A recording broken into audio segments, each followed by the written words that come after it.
चलिए आपको बताते हैं कि साध्वी निरंजन ज्योति ने न्यूज वन इंडिया से खास बातचीत की। इस दौरान उन्होंने क्या कुछ कहा, देखिए। देश में 5वें चरण का लोकसभा चुनाव हो रहा है। हालांकि उत्तर प्रदेश की भी इसमें 14 सीटें हैं। हम हैं फतेहपुर सीट पर, जहां से भारतीय जनता पार्टी की प्रत्याशी हैं केंद्रीय मंत्री साध्वी निरंजन ज्योति। मैडम, जिस तरीके से चुनाव चल रहा है, आज आप सुबह से लगातार भ्रमण कर रही हैं क्षेत्र में, किस तरीके का चुनाव अभी तक आपको दिखाई दे रहा है? देखिए, मैं इस बार ये 6वां चुनाव लड़ रही हूँ, लेकिन इस बार सफाई पूरी तरह गुंडागर्दी में उतारू है। आज मैं भ्रमण में निकली थी, सुबह 5-5:30 बजे निकल गई थी, अपना मतदान किया।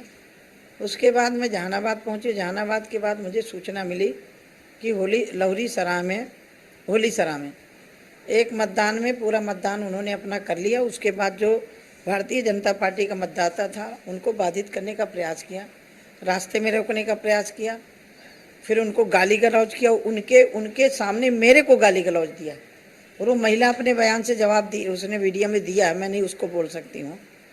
उसके बाद जैसे मैं कार्यकर्ताओं को मैंने भेजा, मंडलाध्यक्ष अपना सेक्टर प्रभारी और मंडलाध्यक्ष गए, तो वहाँ पूरी तरह जो पीठासीन अधिकारी था, हमारे बूथ की पर्ची को स्वीकार नहीं कर रहा था। तो हमने भेजा कि जाओ ये कहो कि भाई पर्ची या तो बांटे हुई होती या बूथ वाली होती, बस्ते वाली हो तो पड़ेगी, अपना कम संख्या मिला ले। लेकिन कुल मिला करके वहाँ उपद्रव करना था उनको। जब जानकारी मिली, जब उन्होंने बताया कि नहीं मान रहे, तो मैंने कहा मैं आ रही हूँ। जैसे मैं पहुँची तो पूरा का पूरा गाँव इकट्ठे हो गया, और कुछ जो गाड़ियाँ मुझे दिखी, वो झंडा लगा था सपा का, और बाहरी गाड़ियाँ थी। जैसे मैं बूथ की तरफ जाने लगी, वैसे उन्होंने उपद्रव मचाना शुरू कर दिया।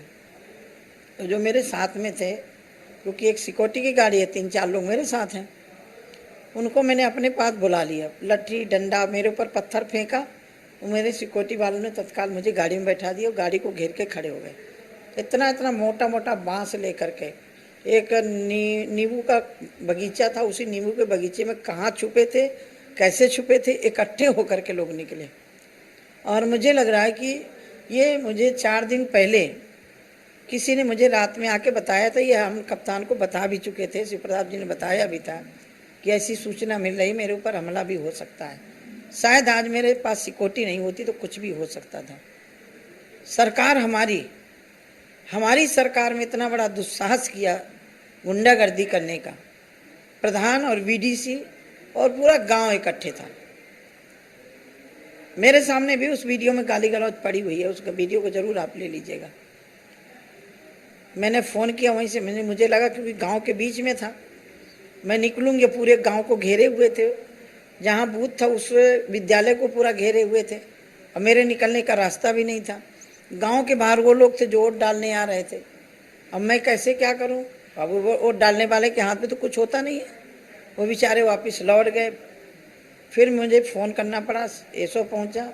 अब बाद में जो कोई अधिकारी पहुंचे हों, लेकिन वहाँ पूरा रोल बहुत अच्छा नहीं था। पूरी तरह मुझे पश्चिम बंगाल दिखाई पड़ा उस जगह। मैडम, ये किस विधानसभा का मामला है और थाना क्षेत्र कौन? जहानाबाद विधानसभा है, थाना भी जहानाबाद है, और 139 बूथ संख्या है। होली सरा गाँव है, वो पूरा का पूरा यादवों का गांव है। और मंजरा लगता है, पहले उन्होंने अपना वोट डाल लिया, फिर जब वो हमारा सपोर्टर आने लगा तो वे उपद्रव शुरू कर दिया। इसकी शिकायत आपने आयोग में की? यहाँ जो आयोग है उसको दिया है, फ़ोन से अभी बताया है, मैं लिखित में फैक्स करवाने वाली हूँ। मैडम, लगातार जो 2 चुनाव इसके पहले भी आपने जीते हैं, बड़े अंतर से जीते हैं, तो क्या माना जाए, जिस तरीके से समाजवादी पार्टी गठबंधन जो कांग्रेस के साथ में है, दावे कर रहा है कि इस बार वो यहाँ से जीतेंगे, तो उनको क्या कहेंगे? देखिए, चुनाव लड़ा जाता है, मैं 6वां चुनाव लड़ रही हूँ। इस तरह का उपद्रव मैंने कभी नहीं देखा, और हमारे भारतीय जनता पार्टी का कार्यकर्ता के नेचर में भी नहीं है। जहाँ इनके बाहुल्यता के गांव मैंने देखा कि 100 मीटर में भी वो झुंड के झुंड लोग बैठे हुए थे। तो इसका मतलब ये बूथों में उपद्रव करने के मूड में पहले से थे, क्योंकि उनको लग रहा कि हम हार रहे हैं। अब ये अखिलेश जी जिस तरह की भाषा का प्रयोग करके गए हैं, आज समाजवादी पार्टी के लोगों ने जिस तरह के मेरे ऊपर हमला किया है, ये मुझे 4 दिन पहले किसी ने आके 2 बजे रात में, 1-1:30 बजे के लगभग रात में मुझे आके बता के गया था। और कहीं का व्यक्ति नहीं था। कहीं ना कहीं मीटिंग में या बैठक में कहीं चर्चा हुई होगी तो मुझे बताया, क्योंकि उस बताने वाले का मैं नाम नहीं बता सकती। मैडम, जिस तरीके से आप यहाँ पर तीसरी बार मैदान में हैं और केंद्रीय मंत्री भी हैं, क्या मानती हैं, क्या मुद्दे हैं जिन पर लोग आपको वोट कर रहे हैं, किन चीज़ों को लेकर आप जा रही हैं? देखिए, समाजवादी पार्टी कोई मुद्दा नहीं है। समाजवादी पार्टी का प्रत्याशी 18 साल एमएलसी रहा है, मंत्री रहे, सरकार मुलायम सिंह की रही, अखिलेश की रही। एक भी काम, एक भी पत्थर कहीं नहीं दिखेगा समाजवादी पार्टी का। हमने काम किया। 2014 के पहले फतेहपुर जो आया होगा, आज आया होगा तो फतेहपुर में अंतर दिखाई पड़ रहा होगा। हमने लगातार 10 साल काम किया, विद्युत के क्षेत्र में, सड़क के क्षेत्र में, स्वास्थ्य के क्षेत्र में, मेडिकल कॉलेज, केंद्रीय विद्यालय, ITI जैसे बड़ी बड़ी संस्थाएं हमने खड़ी की हैं। हमने काम किया है और कभी हमने लड़ाने का किसी का काम नहीं किया। लेकिन सपा का चरित्र सामने आ गया। अभी से समझ जाए लोग फतेहपुर के, जब मेरे ऊपर हमला करवा सकते हैं, मेरे ऊपर हमला कर सकते हैं, तो कदाचित धोखा खा गए फतेहपुर वाले, तो फतेहपुर का क्या होगा मैं कुछ बता नहीं सकती। लगातार प्रचार चल रहा है। प्रधानमंत्री मोदी, मुख्यमंत्री योगी आदित्यनाथ और भारतीय जनता पार्टी के जितने भी नेता हैं भगवान राम के दर्शन कर चुके हैं, लेकिन अखिलेश यादव अयोध्या भी जाते हैं, रैली भी करते हैं, लेकिन राम मंदिर नहीं जानते हैं। तो मानते हैं ये कोई फैक्टर होगा इस चुनाव? वो क्यों जाएंगे भाई? वो तो कार सेवकों पर गोलियां चलाने वाले लोग हैं। निहत्थे कार सेवकों के ऊपर इनके बाप ने गोलियां चलाई, अयोध्या की गलियों को रक्त रंजित किया था। और वो तो हम बाबरी मस्जिद बनाने का अभी बयान आया कि हमारी सरकार आई तो हम वहाँ ताला डोला देंगे, मंदिर तोड़वा देंगे।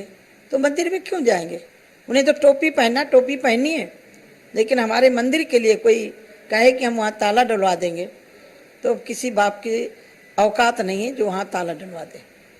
क्या कहना चाहेंगी, जब जिस तरीके से चुनाव आगे बढ़ रहा है, कुछ परसेंटेज भी कम हुआ है पिछले, अगर हम 4 चरणों को देखें, इस चरण में क्या उम्मीद कर रही हैं आप भी एक जगह इस मैदान में? मैं जनता से अभी भी अपील करती हूँ, 6 बजे तक वोटिंग होनी है। घरों से निकलें, मतदान करें। ये लोकतांत्रिक देश का ये महापर्व है, जिसमें अपने मताधिकार का प्रयोग करके देश हित में, राष्ट्र हित में, देश को विकसित बनाने के लिए, देश को आगे बढ़ाने के लिए जिस तरह से माननीय प्रधानमंत्री जी काम कर रहे हैं, उसको आगे गति देने के लिए, देश की आध्यात्मिक सांस्कृतिक धरोहर को सुरक्षित कर रहे हैं, इसके लिए घरों से निकले, मतदान करें। धन्यवाद। ये हैं भारतीय जनता पार्टी की फतेहपुर से प्रत्याशी और केंद्रीय मंत्री साध्वी निरंजन ज्योति, जो बता रही हैं कि आज जब वो मुआयना करने के लिए बूथ बूथ पर जा रही थीं, उस दौरान जहानाबाद में उन पर हमला हुआ। हालांकि उनके सुरक्षा कर्मियों ने उनको बचा लिया, जिसको लेकर उन्होंने शिकायत भी की है। हालांकि चुनाव को लेकर वो पूरी तरीके से आश्वस्त हैं कि उन्होंने पिछले 10 सालों में लगातार फतेहपुर के लिए काम किया है, जिसका जनता उनको रिवार्ड देगी। कैमरामैन अमित शाहानी के साथ मैं इसके वाजपेयी, न्यूज़ 1 इंडिया।